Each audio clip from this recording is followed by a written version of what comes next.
Le dernier quart d'heure de Smart Bourse, chaque soir, c'est le quart d'heure thématique. Le thème ce soir, c'est évidemment l'impact de la vague rouge américaine sur le reste du monde et spécifiquement pour la sphère émergente et encore plus spécifiquement pour le territoire africain. Nous en parlons avec un spécialiste de ces questions, spécialiste notamment de l'investissement en Afrique, Guillaume Arditi, qui est à nos côtés, fondateur de Belvedere Advisory et chercheur associé également à l'Institut Jacques Delors. Bonsoir Guillaume. Bonsoir. Bon, vos premiers réactions, vos premiers commentaires à chaud sur l'implication des résultats de l'élection américaine pour la sphère émergente en général et l'Afrique en particulier. Merci Grégoire. Je pense que il faut remettre un petit peu du contexte sur la politique étrangère américaine qui est moins fragmentée que la politique intérieure. Donc il y a quand même un accord bipartisan aux États-Unis sur 2 points essentiels.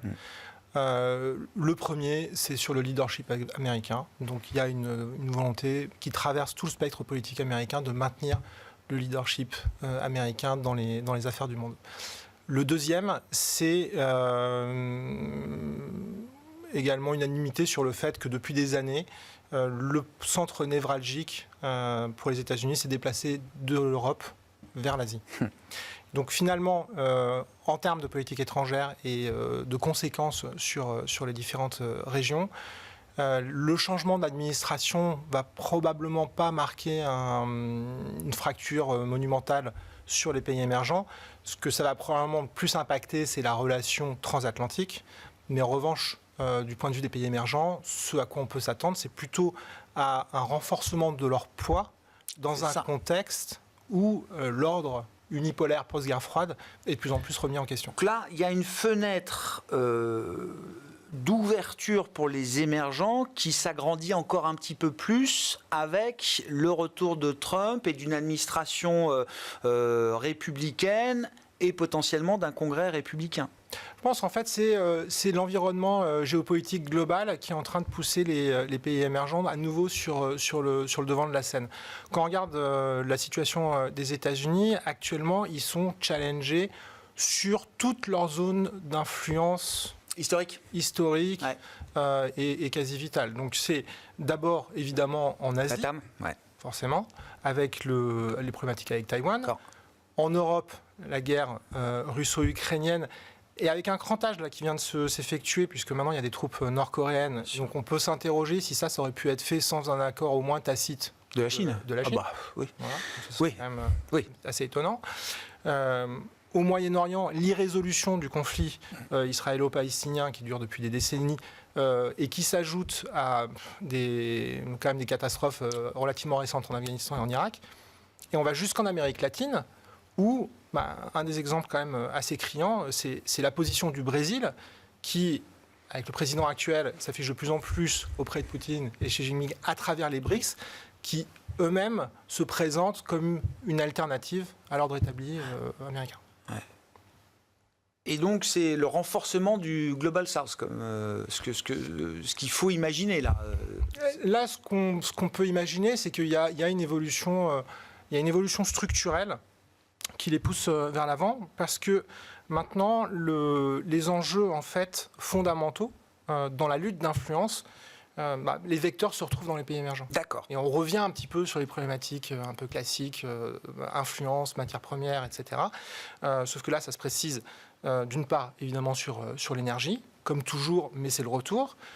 Deuxièmement, sur tout ce qui est métaux critiques, d'accord, dans le cadre de la transition énergétique. Et puis, troisièmement, et là, c'est quand même la nouveauté qu'il y a depuis quelques années, c'est l'autonomisation des chaînes de valeur par rapport à la Chine. Donc cette autonomisation-là, qu'est-ce qu'elle a comme conséquence ? C'est qu'on ne va pas pouvoir réindustrialiser tous les secteurs dans des pays comme les États-Unis ou comme l'Europe, pour des problématiques de coûts. Donc la question, c'est plus le onshoring, c'est le friendshoring. C'est ça. Et donc dans le friendshoring, pour avoir des coûts qui soient encore... Ce qui compte, c'est la maîtrise des chaînes de valeur. C'est pas forcément la localisation des chaînes de valeur en tant que telle. Exactement. Ouais. Donc, par exemple, tout le raffinage des métaux critiques, quasiment géré par la Chine, 70-80%, je crois, de mémoire. Quand on considère sur même d'autres industries, que ce soit les véhicules électriques, etc., la question, c'est pouvoir rapatrier une partie des chaînes de valeur sur les territoires type États-Unis, Europe. Et quand ce n'est pas le cas pour des problématiques de coûts, avoir des voisins bienveillants et amis avec lesquels le faire, quoi. Je ne sais pas si Trump s'est beaucoup étendu sur l'enjeu stratégique américain vis-à-vis de l'Afrique pendant sa campagne électorale, Guillaume, mais dans le logiciel républicain ou dans le logiciel du leadership trumpiste aujourd'hui aux États-Unis, que peut représenter justement ce continent africain? Vous en êtes un spécialiste, hein, c'est pour ça qu'on en parle aussi avec vous aujourd'hui, Guillaume. L'Afrique va avoir une spécificité, c'est que ça reste la seule zone où le jeu est encore ouvert. D'accord. C'est-à-dire que quand on parle de l'Asie ou de l'Amérique latine, ouais, on est vraiment sur du défensif. L'Amérique latine en particulier, même si, voilà, par exemple, là, les Chinois viennent de lancer un projet pour un port en eau profonde au Pérou. Donc vraiment dans une zone qui est traditionnellement sous une influence forte et très dominante américaine. Donc même si on voit ce type d'incursion, l'Amérique latine, ça reste une zone qui est très largement influencée par les États-Unis. En revanche, l'Afrique, on se retrouve avec un continent où il y a une multiplication des acteurs qui s'y présentent. Évidemment, la Chine, dont on parle depuis déjà longtemps. Russie, oui. La Russie, ouais. La Russie avec sa position toxique dans le Sahel à travers Wagner. L'Inde, la Turquie. Et puis là, très récemment, l'Arabie Saoudite qui annonce 40 milliards de dollars d'investissement sur l'Afrique. Donc là, désolé pour le terme, hein, mais là, il y a une vraie bataille géopolitique qui est beaucoup plus ouverte, comme vous dites, que les positions qui sont défendues par les uns en Asie ou en Amérique latine par les autres. Oui, parce que là, pour l'instant, les positions ne sont pas figées. Ouais. Il y a aussi d'ailleurs un peu une forme de pushback par rapport à la présence chinoise en Afrique, qui est dans certains cas décriée, en particulier sur les problématiques d'endettement. Donc, et ce qui d'ailleurs joue très largement en faveur aussi des pays africains qui eux, voient leur position de négociation se renforcer. Bien sûr, bien sûr.